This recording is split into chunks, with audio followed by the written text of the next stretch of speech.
इस वीडियो में हम गणित कक्षा 12 के पाठ 3 आव्यूह के प्रश्नावली 3.1 के कुछ प्रश्नों को हल करेंगे। इस वीडियो में आपको एनसीईआरटी बुक हिंदी के किताब में प्रश्नावली 3.1 आव्यूह का जो प्रश्नावली है, इसके पहले मैं आपको वीडियो अपलोड कर चुका हूं। आव्यूह किसे कहते हैं और आव्यूह के प्रकार। आव्यूह है क्या? आव्यूह संख्याओं या फलनों का एक आयताकार क्रम विन्यास है, जिसको आव्यूह कहते हैं। यह एक आयताकार क्रम विन्यास होना चाहिए। अब यह एक आयताकार क्रम विन्यास है, इनमें संख्याओं या फलनों की प्रविष्टियां। अब आव्यूह में पंक्ति और कॉलम किसे कहते हैं? अब इस आव्यूह हम देख रहे हैं कि इसमें यह पहला पंक्ति है R1, R मतलब रो, तो R1 पहला पंक्ति, ये R2 दूसरा पंक्ति और ये तीसरा पंक्ति R3। उसी प्रकार और हम इसको देखें कॉलम, कॉलम मतलब स्तंभ, स्तंभ किसे कहेंगे? तो यहाँ पर C1 दूसरा हो गया C2 और तीसरा हो गया C2। तो एक आयताकार क्रम विन्यास को आव्यूह कहते हैं। तो आव्यूह में पंक्ति होगा और कॉलम होगा और आव्यूह में अवयव भी होगा। अब यहाँ हम आव्यूह को देख रहे थे। इस आव्यूह में 3 पंक्ति है, R1, R2 और R3, और कॉलम कितना है? C1, C2 और C3। तो आव्यूह की जो कोटि होता है, आव्यूह की कोटि m गुणे m।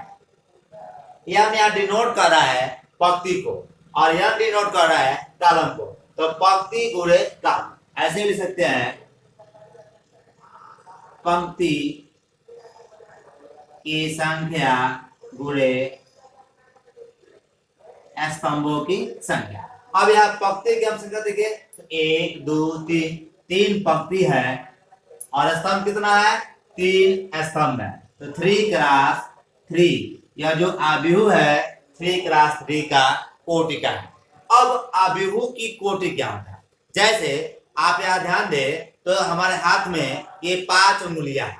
तो ये 5 उंगलियां का मतलब है इस हाथ के 5 सदस्य हैं। वैसे ही आपके परिवार में जितने लोग रहते हैं, जितने लोग हैं, उनको हम परिवार का सदस्य कहते हैं। उसी प्रकार इस आव्यूह के अवयव की हम बात करें, अवयव या सदस्य की बात करें, तो हम देख रहे हैं कि यहाँ पर 1 2 3 4 5 6 7 8 9, इसमें 9 अवयव है। अब इन अवयवों को डिनोट कैसे करेंगे, इनका नामकरण कैसे करेंगे? यहाँ हम देख रहे हैं कि लिखा गया A11। A11 मतलब AIJ। I डिनोट कर रहा है पंक्ति को और J डिनोट कर रहा है स्तंभ को, कॉलम को। अब यहाँ पर A11 का मतलब है पहला पंक्ति पहला कॉलम का यह सदस्य। उसी प्रकार A12 दिखा रहा है पहला पंक्ति दूसरा कॉलम का सदस्य है। A13 यह दिखा रहा है पहला पंक्ति और तीसरा कॉलम का सदस्य है। उसी प्रकार और इसको हम देखें A21 दिखा रहा है कि दूसरा पंक्ति है और पहला कॉलम का सदस्य है।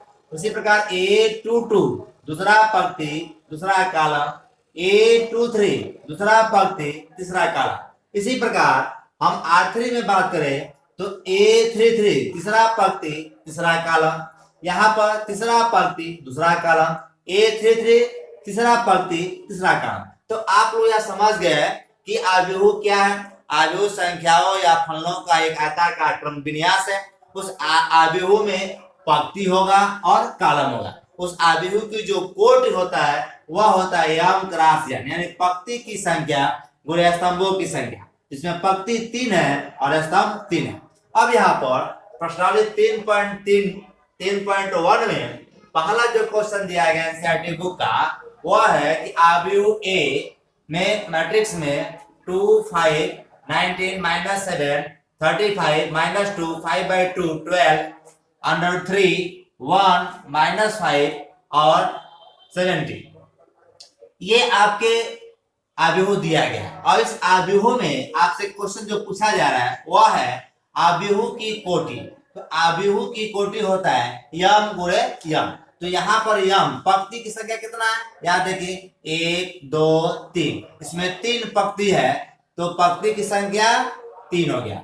और हम कॉलम की बात करें तो 1 2 3 4 और कॉलम की संख्या 4। अभी हम बताए थे आपको अभिहुक की कोटि यम गुणे यम, पंक्ति की संख्या गुणे स्तंभों की संख्या। तो पंक्ति की संख्या हो गया 3 और स्तंभ की संख्या हो गया 4, 3 गुणे 4। अब यहाँ बात कर रहा है कि अवयव की संख्या, अवयव माने अभिहुक की सदस्य।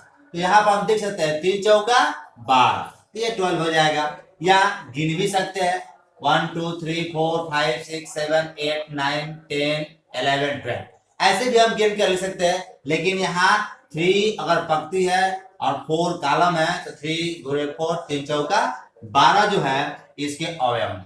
अब इस क्वेश्चन में आपसे पूछा जा रहा है कि अवयव A13, अवयव A13 का मान कितना होगा, कौन सा होगा।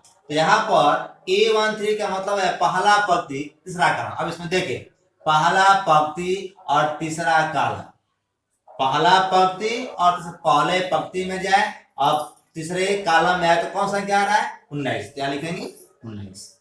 यहाँ दूसरा दे रहा है A21, 21 का मतलब दूसरा पंक्ति पहला कॉलम, तो दूसरा पंक्ति यह हो गया और पहला कॉलम ये कौन सा आ रहा है 35। दूसरा पंक्ति पहला कॉलम, तो दूसरे पंक्ति में हम चलेंगे और पहले कॉलम में आएंगे, क्रॉस क्या होगा देखिए ऐसे दूसरे पंक्ति में जाए और ऐसे आए तो यहाँ पर क्रॉस हो रहा है तो 35। उसी प्रकार A33 का मतलब है तीसरा पंक्ति तीसरा कॉलम, तो तीसरे पंक्ति में हम आते हैं और तीसरे कॉलम में आते हैं तो कौन सा मान आएगा -5।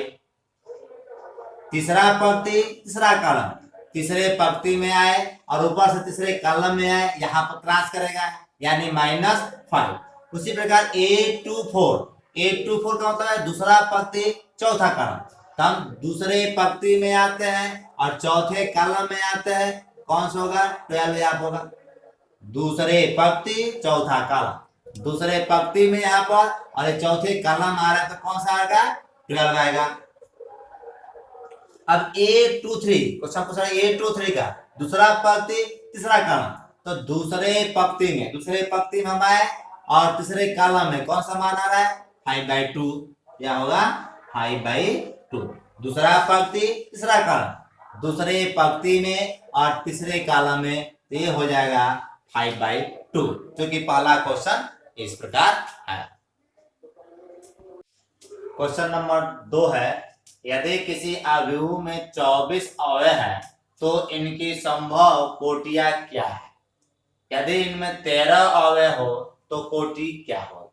आपके क्वेश्चन दिया गया अवयव में 24 अवयव, तो यहाँ पर 24 अवयव दिया गया है तो कोटि होगा 1 गुणे 24। एक पंक्ति हो सकता है, 24 स्तंभ हो सकते हैं। उसी प्रकार 24 गुणे 1, 24 खंड कीजिए तो हो जाए 3 गुणे 8, 3 पंक्ति 8 त्रिका 24। उसी प्रकार 8 गुणे 3, फिर 2 गुणे 12, फिर हो जाएगा 12 गुणे 2, 12 दूना 24, 3 गुणे 8। उसी प्रकार 4 गुणे 6 और फिर 6 गुणे 4। यहाँ हम देख रहे हैं कि इसकी संभव कोटि कितना होगा 1 गुणे 24 होगा, 24 गुणे 1 और 24 का खंड कर ले 2 भागों में, 3 गुणे 8 होगा, 8 गुणे 3 होगा, 2 गुणे 12 होगा, 12 गुणे 2 होगा, 4 गुणे 6 होगा और 6 गुणे 4। उसी प्रकार इसमें कह रहा है कि 13 अवयव है, तो 13 अवयव की कोटि क्या होगा पंक्ति गुणे कॉलम, 1 गुणे 13 और 13 गुणे 1। क्या संभव कोटि इतना ही होता है 13 अवयव का, 1 गुणे 13 और 13 गुणे 1। उसी का क्वेश्चन नंबर 3 में दिया गया है यदि किसी अवयव में 18 अवयव है तो उनकी संभव कोटि क्या होगी। 18 का होगा 1 गुणे 18, यहाँ पर अगर 18 अवयव है इसको कोटि बनाना है तो यहाँ पर 18 अवयव की कोटि संभव कोटि क्या है 1 गुणे 18 होगा, 18 गुणे 1 हो जाएगा, 2 गुणे 9 होगा, 9 गुणे 2 होगा, 3 गुणे 6 होगा और 6 गुणे 3 हो जाएगा। ये हो सकता है 1 गुणे 18, 18 गुणे 1, 2 गुणे 9, 9 गुणे 2, 3 गुणे 6 और 6 गुणे 3 हो सकता है। उसी प्रकार अगर यहाँ पर 5 अवयव दिया गया है तो 5 अवयव की कोटि, कुल संख्या देखिए 1 गुणे 18 होगा, 18 गुणे 18 तो अवयव की संख्या पूछ रहा है। यदि अवयव दिया गया है 5 तो इसकी कोटि कितनी हो जाएगी? इसका हो जाएगा 1 गुणे 5 और 5 गुणे 1।